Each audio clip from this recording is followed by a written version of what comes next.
Bright Tuty. Every student matters. Then the first topic we are coming to discuss about that life in the city of Ur. So what it says about that?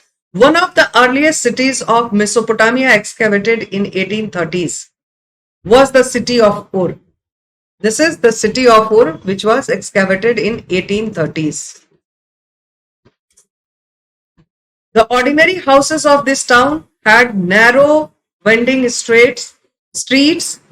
It indicates that the wheeled carts could not have reached many of the houses. Narrow winding streets and the irregular shapes of house plots also indicate that there was no system of town planning.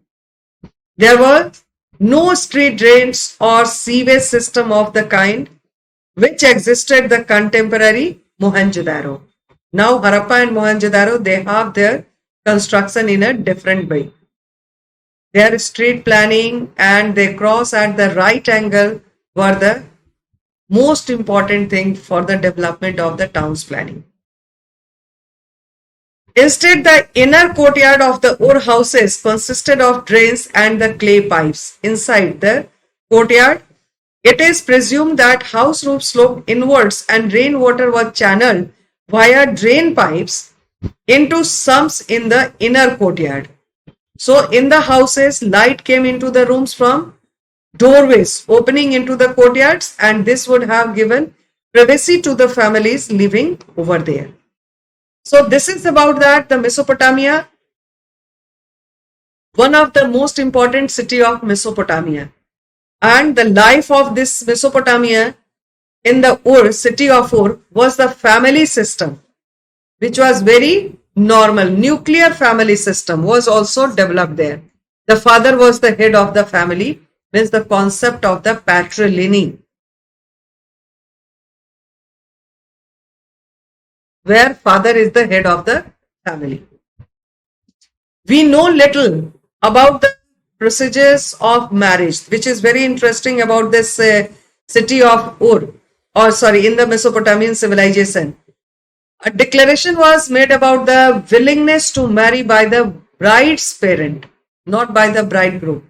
It was from the consent and the willingness was given from the bride's parents. When the wedding took place, gifts were exchanged by both the parties who ate together and made offerings in temple. The bride was given her share of inheritance by her father, and the father's house, herds, fields, etc. were inherited by the son as per the norms of the patrilineal society. This is the earliest city of Mesopotamia. 1830s, this city of it was developed. Then the ordinary houses of this town had narrow winding streets. It indicates that the wheeled carts, means how the streets were not been properly developed. So wheeled carts could not have reached many of the houses. Narrow winding streets and the irregular shapes of houses. These plots also indicate that there was no system of town planning. There was no street drains or the sewage system of the kind which existed in contemporary Mohenjo-daro.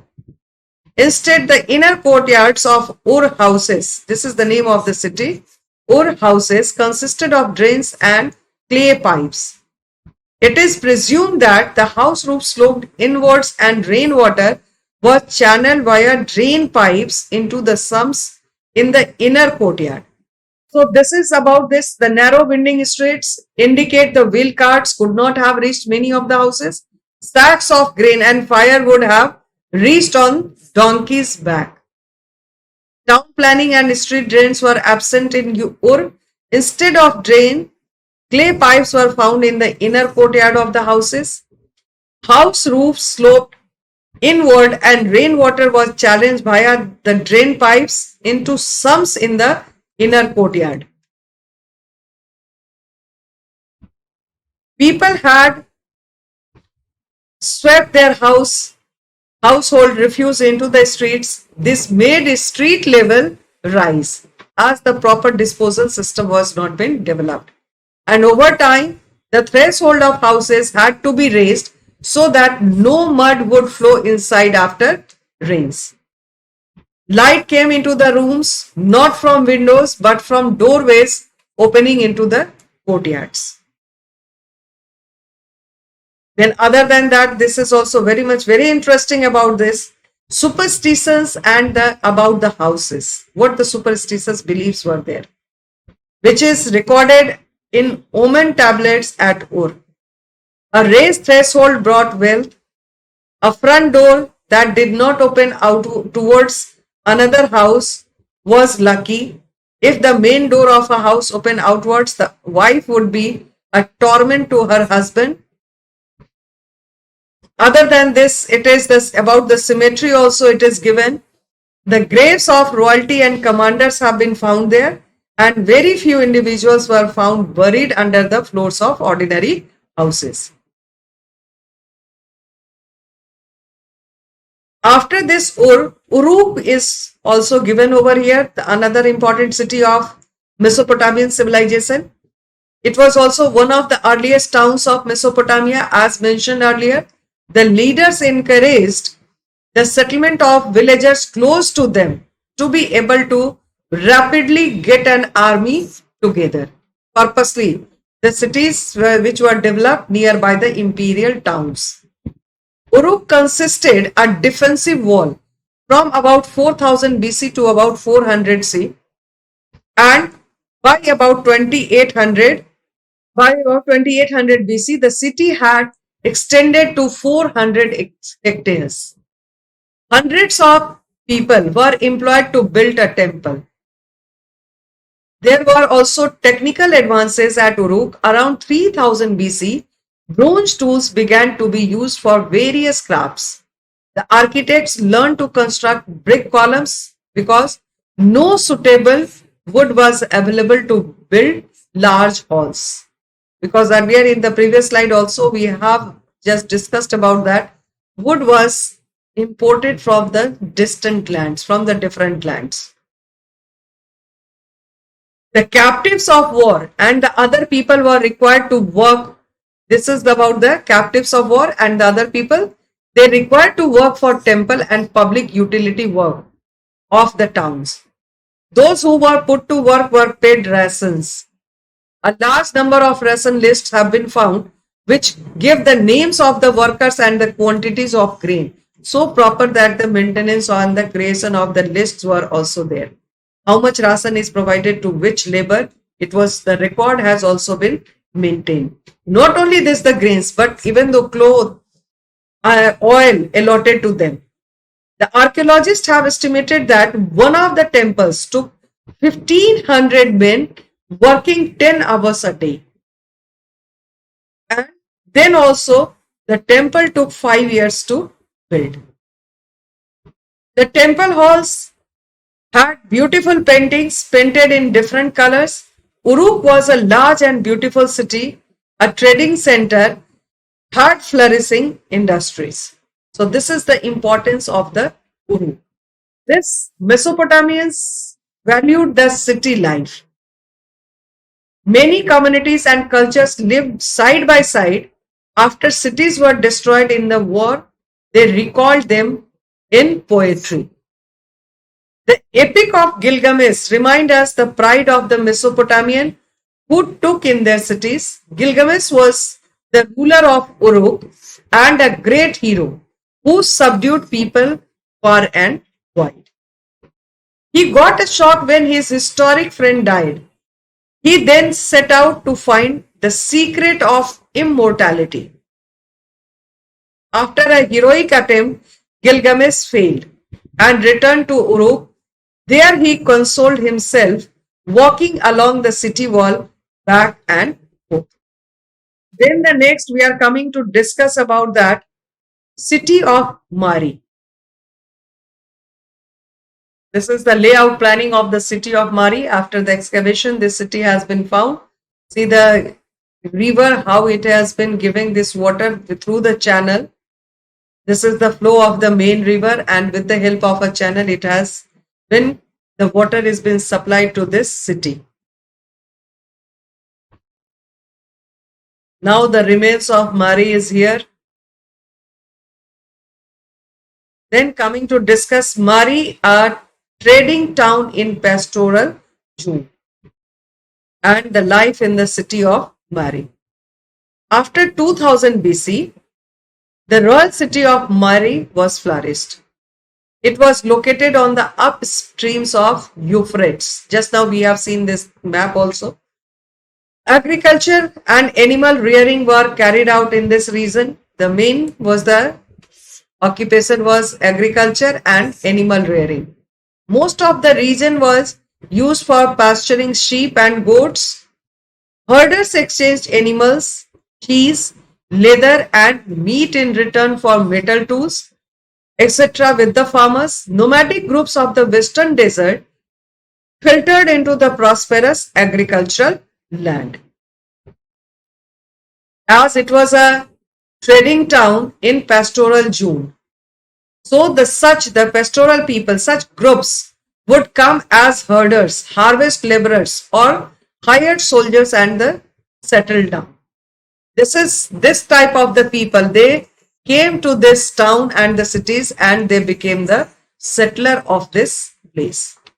These included Akkadians, Amorites, Assyrians, and the Armenians. So the people from Akkad, Amorite, and the Assyria and Armenia, they came here and they settled down. The king of Mari were Amorites and raised a temple at Mari for Dagan, god of steppe. Mesopotamian society and culture were open to different cultures. Thus, the vitality of the civilization was, of course, an intermixture culture.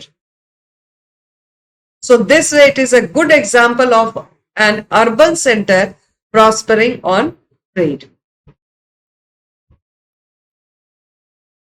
Then it comes about that the wood, copper, wine, tin, oil, etc. were carried in boats along the Euphrates between the south and Turkey, Syria and Lebanon. These are the towns and the cities through which they are doing trade and business. Boats carrying grinding stones, wood and wine and oil jars would stop at Mari on their way to the southern cities. Officers of this town would go abroad, inspect the cargo, and levy a charge. Those days also the taxes, what we can say that the custom duty, about 1/10 of the value of goods which was charged. Thus, although the kingdom of Mari was not militarily strong, but it was exceptionally prosperous.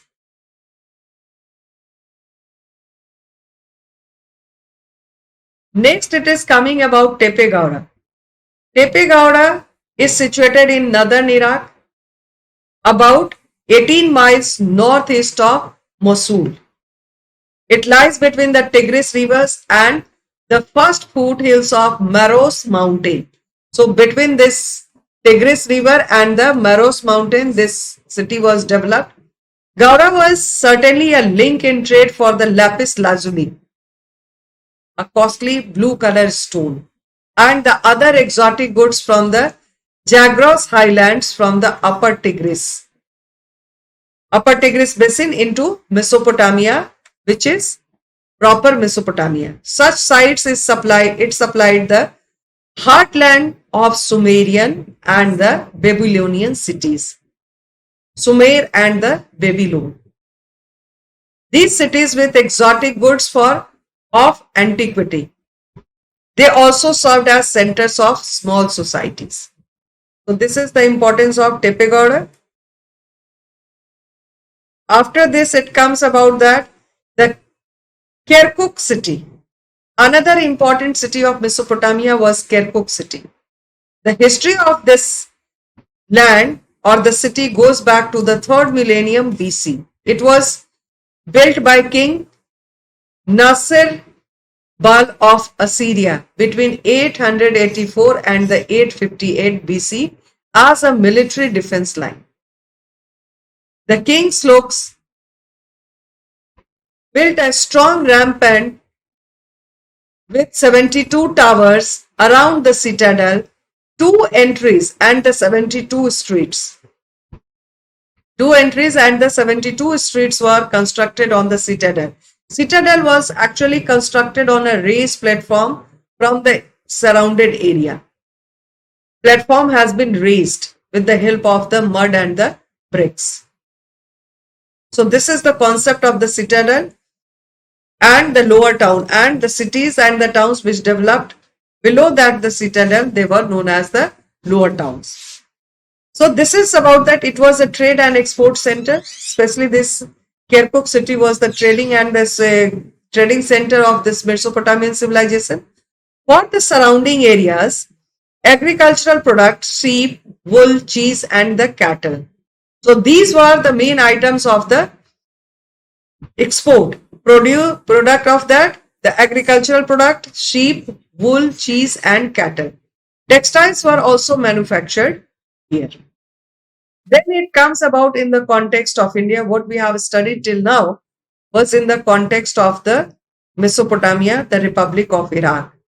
Now coming to discuss about that in the context of our country. In India, we have discovered the remains of the cities in Indus Valley. The cities of Harappa and Mohenjo-daro were well advanced. Mohenjo-daro is the oldest planned city in the world. In the is the word which comes about the planned city. Then Mohenjo-daro was the first city. It was situated on the banks of river Indus in Larkana district of Sindh in Pakistan. Now it is in Pakistan. The city was the chief center of social activities of the Indus people. It had wide streets laid out in a regular plan like our modern cities. The entire regular plan, that right angles, the cross-cut buildings were there, proper drainage system was there, each and every house is connected with that. And the cleaning was also done at a regular interval. One of the striking features of this town was a well-planned drainage system. Another important town was Harappa on the banks of river Ravi. The city seems to have been bigger than Mohenjo-daro. The houses discovered at Harappa are small in size, but the remains of the city are otherwise similar to those unearthed at Mohenjo-daro. But in a similar pattern, what is after the excavation, the planning was been found by this archaeologist. In the same manner, it was constructed in Harappa also. So both these cities are known as the twin cities of the Indus Valley civilization. Next year, the first chapter only is beginning with this topic. Coming to the question of this part, what we have just now discussed. So the first question is about that. Name two rulers of Uruk. The one is the Gilgamesh and the second one is Enmerkar. Enmerkar were the two important rulers of Uruk. List the some items which are essential for urban development. For the urban development is the trade, crafts work, then metal work and services. Such things are very essential things are there, which is essential items for the development of the urban towns and the cities. Name the famous ruler of Mari. The famous ruler of Mari is Zimrilim.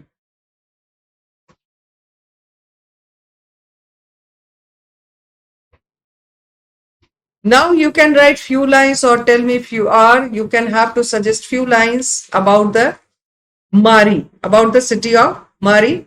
So the Mari was a famous town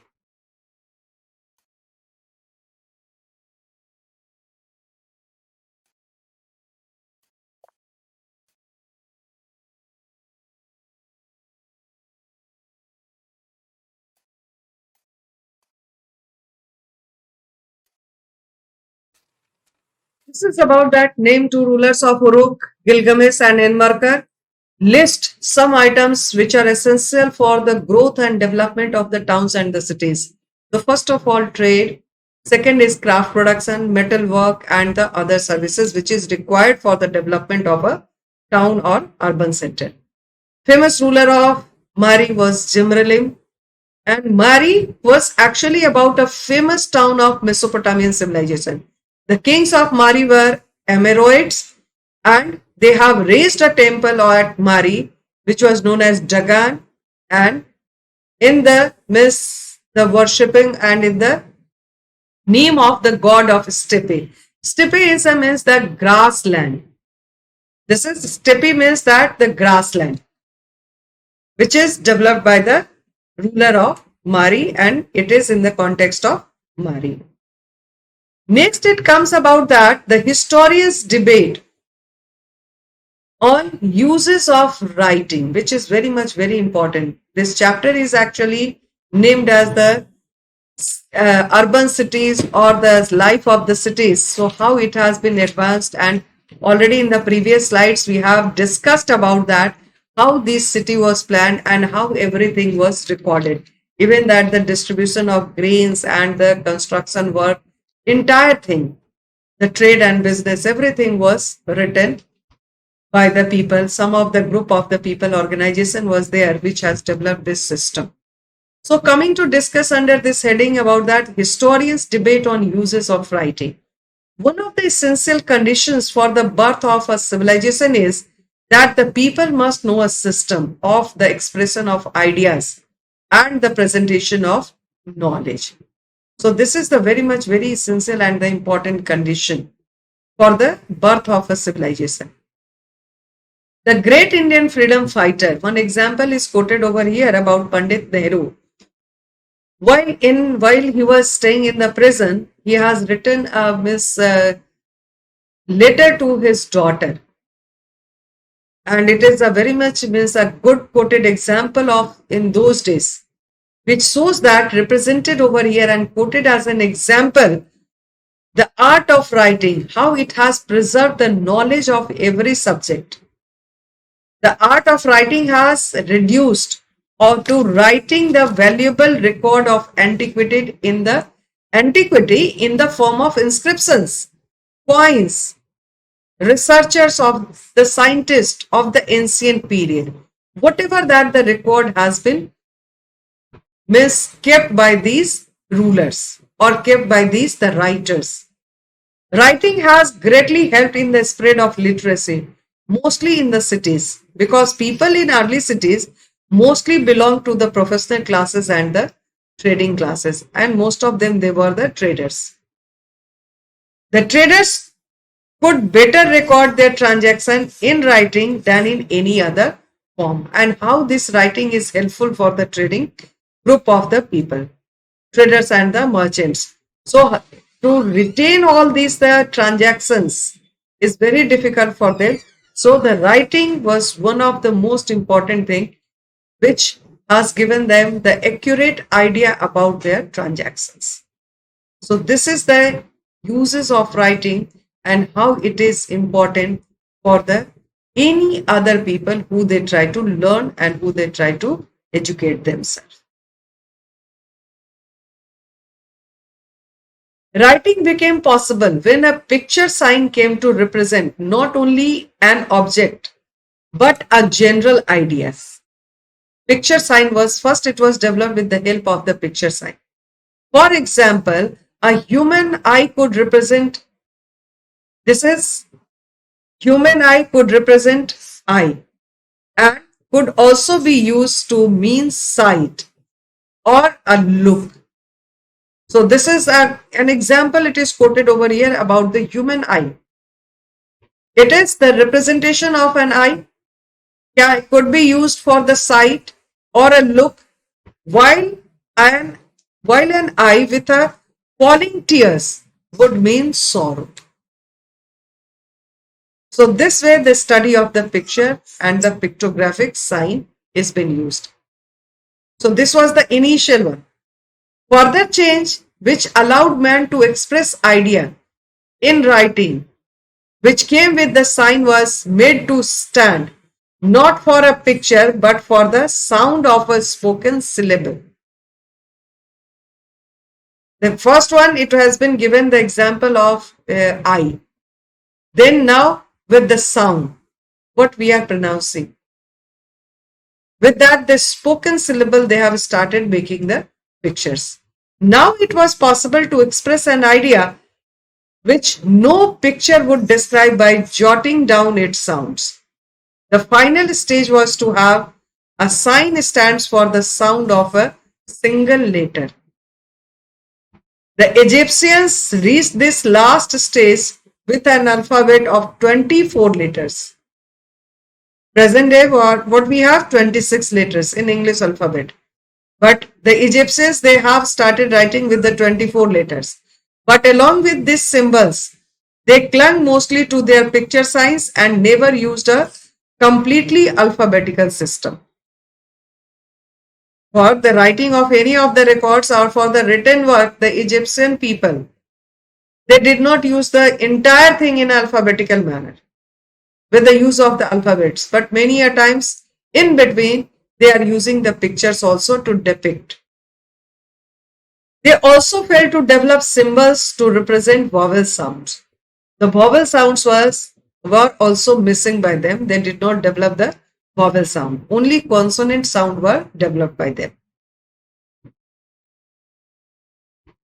This is the evolution of the pictographic symbol. In early days, the sun was depicted like this, then this, then this, then this. God in heaven, God or heaven has been symbolized like this: mountain, man, ox, fish. The uses and significance of writing. The development of art of writing contributed to the development of literature. Most of the people recognize the value of writing for the preservation of history. Examples are also quoted over here about the Julius Caesar wrote a history of his war in Gaul, modern day France. Earlier it was the old name of France is Gaul. In the next chapter or you will have to study about that, the France, how it has, how this Gaul has been renamed as France. Numerous scholars recorded the events of history in the ancient and medieval period. Even recently, Winston Churchill, he was the Prime Minister of United Kingdom, Britain, who directed Great Britain's share of World War II. This is the World War II. Wrote a lengthy history of that terrible conflict. The US President Roosevelt, Theodore Roosevelt, wrote 4 volumes, Winning of the West, about the rugged country where he had grown to study manhood. So this is the importance of the written records. All such things are available in a recorded form, in a written form. Then it comes about the development of writing. This is the ways which is used to develop the cuneiform script in Mesopotamian civilization. It is a clay tablet where this is the when the clay is wet, that time only this script has been developed. The record has been kept by the Mesopotamian people. Development of writing. This is the gradual development, how it has been developed. A script. We mean that spoken sounds are represented in visible signs. How we are speaking, how the sound we make, which has been represented with a different visible signs. The first Mesopotamian tablets written around 3200 BC, and it contained picture-like signs and numbers. So these are the origin of, this is the grain and the fish, then numbers, then boat. All such things are been depicted by the people. They are just trying to make the signs and the symbols, and they are showing it and recording it for the future reference. Cuneiform is actually a word which is derived from the Latin words cuneus, which means wage, and forma, meaning shape. So it is wedge shaped. The word cuneiform means wedge shaped letters. So this is the alphabet. It has been shown over here. This is the history of the English alphabet. How this 26 letters has been developed by the people of early civilization. This is the greatest contribution of Mesopotamia to the Western civilization was the invention of writing. Western civilization, they also came to know about this, the writing, the system of writing from the Mesopotamian civilization, allowed the transmission of knowledge, the codification of laws, records to facilitate trade or farming. Sumerians wrote on wet clay tablets with the point of a reed, then dried in the sun to make a tablet. This was the first step started by the Sumerians, by people from the Sumer. Then they have developed a concept of scribes.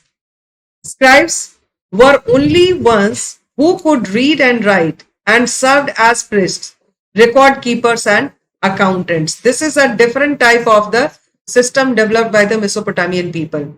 This is a one category of the people.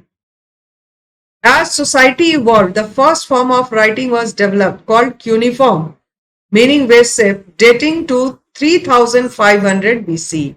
What it is? 3500 BC, before Common Era.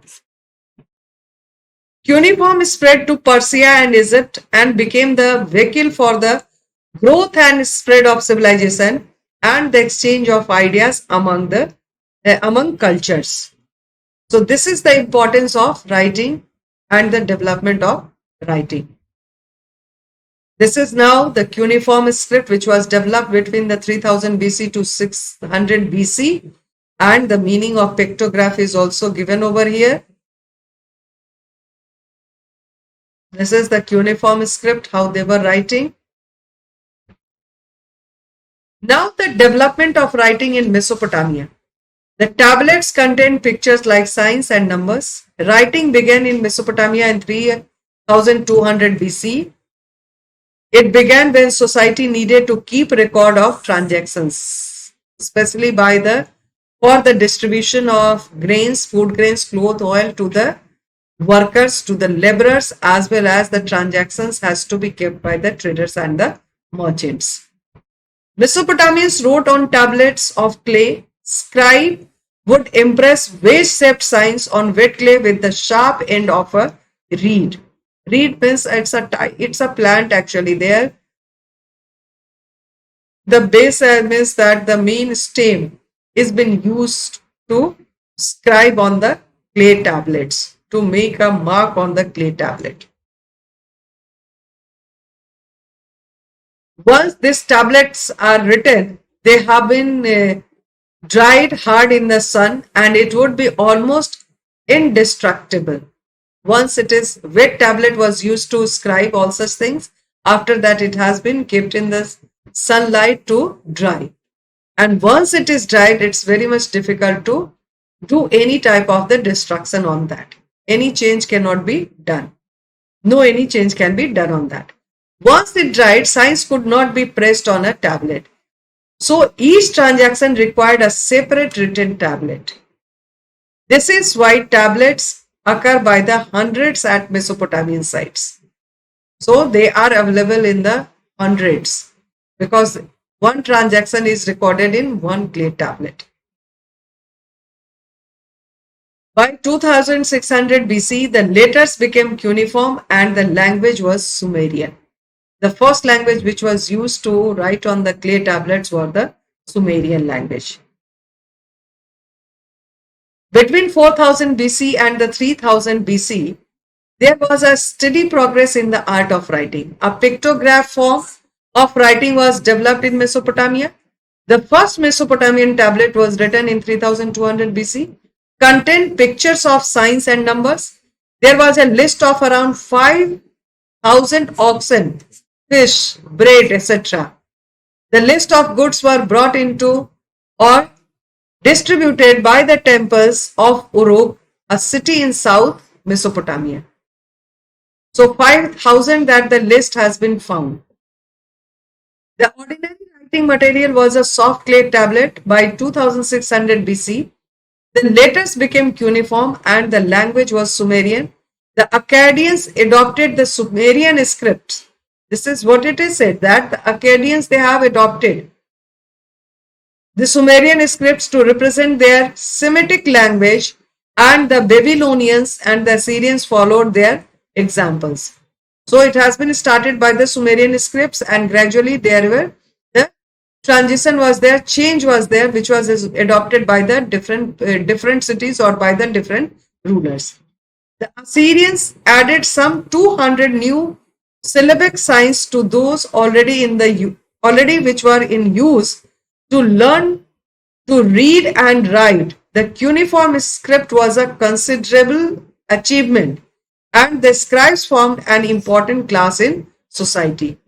They are getting a very means the important category in the society, an important class in the society who they are involved in scribe.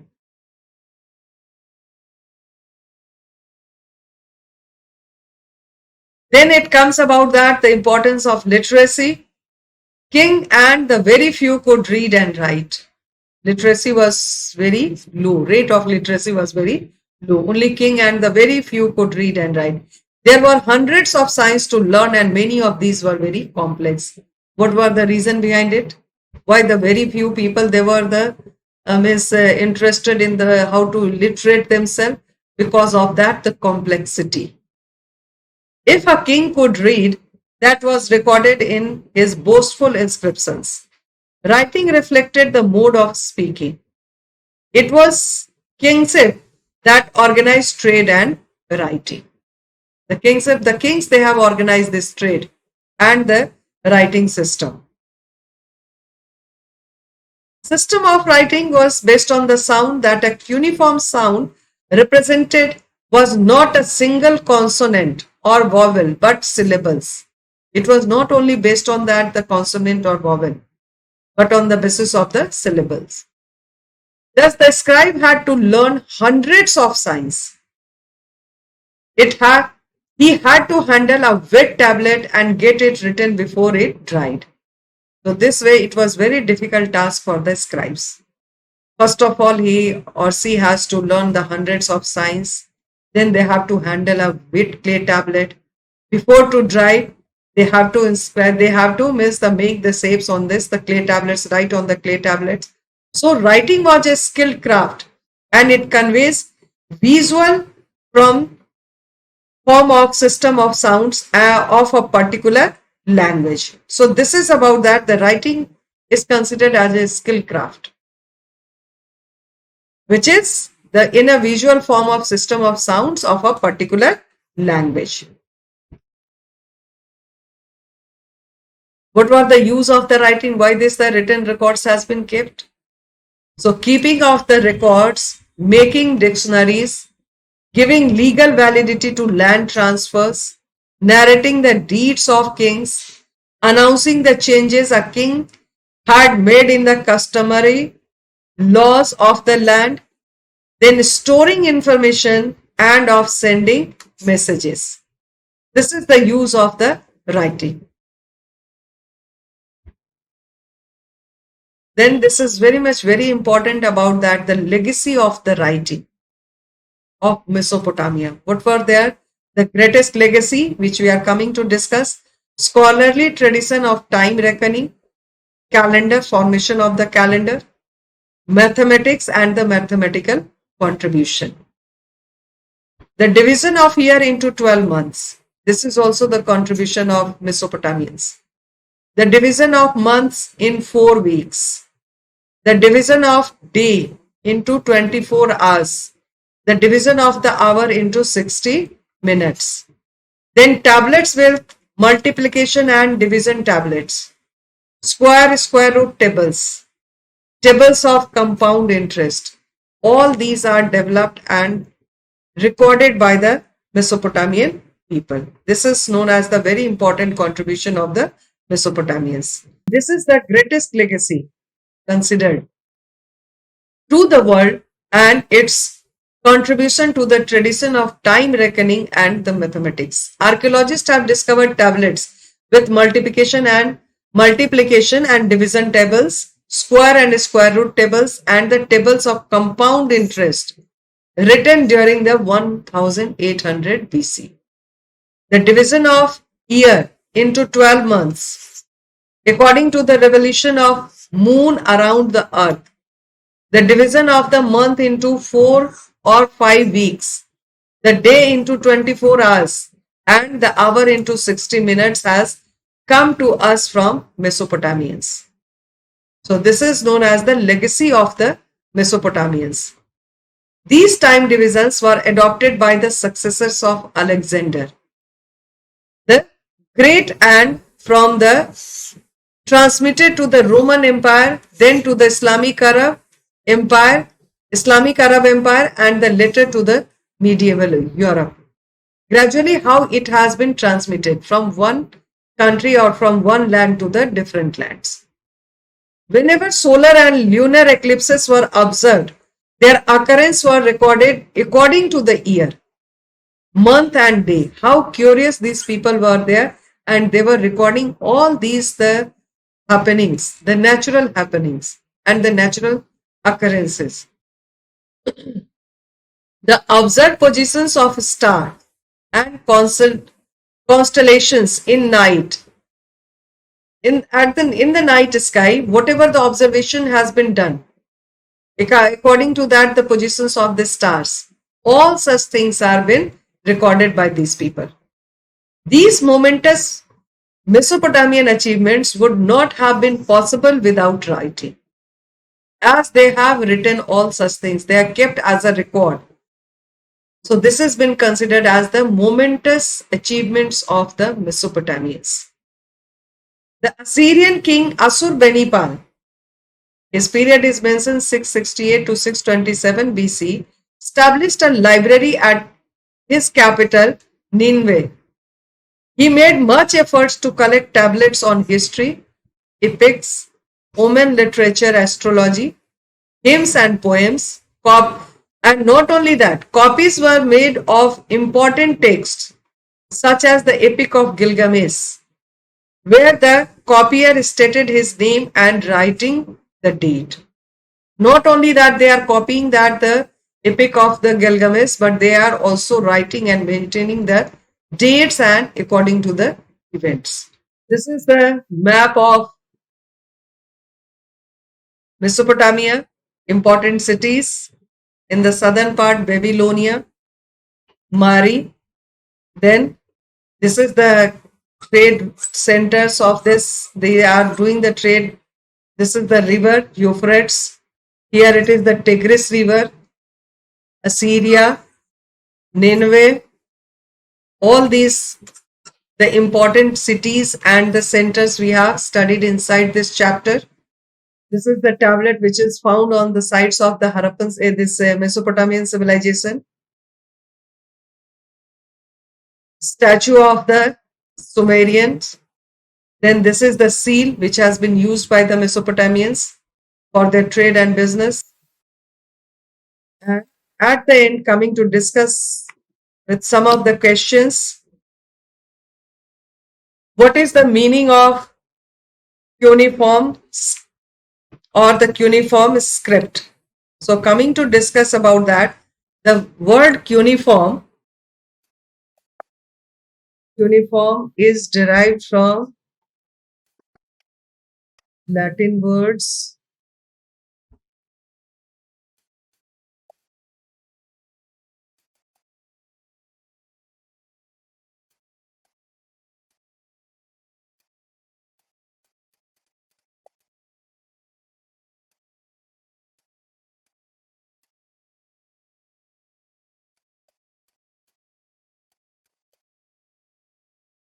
So this is the meaning of cuneiform. The word cuneiform is derived from Latin words.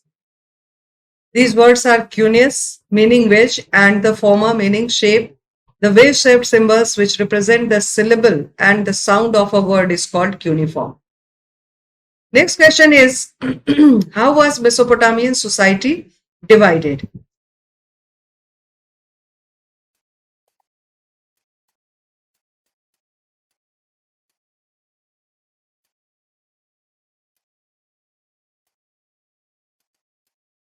Mesopotamian society was divided into three classes: the upper class, the middle class, and the lower class. Then next it comes about that the upper class is actually that belongs to the priest, king, and officials. In this class, it comes priest, kings, and officials. Middle class consisted of the traders and merchants.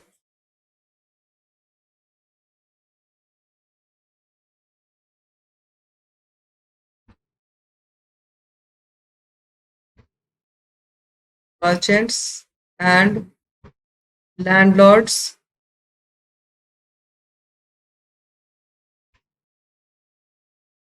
And the third class is consisted of peasants, laborers,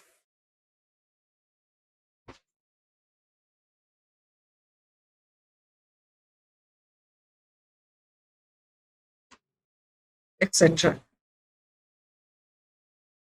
Then next it comes about the question is name the earliest language known to Mesopotamia and which language replaced it.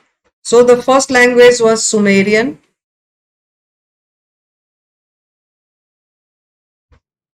Sumerian was the earliest language.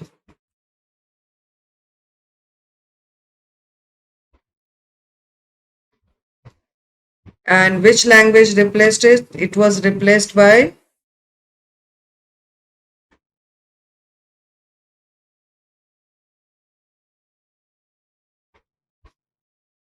Akkadian.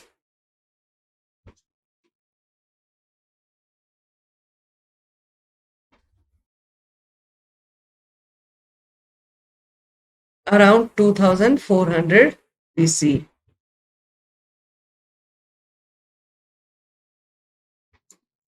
So this is all about the chapter what we have discussed inside this, the city life, how it has been started from the hunter-gatherers to the formation of a group becomes larger group, concept of village, gradually towns, cities, trading towns, and then the concept of that the three different categories: temple towns, trading towns, and the imperial towns. Gradual development to keep the records, the writing was also developed, and this Mesopotamian civilization became very famous for its written records. That's all. Thank you.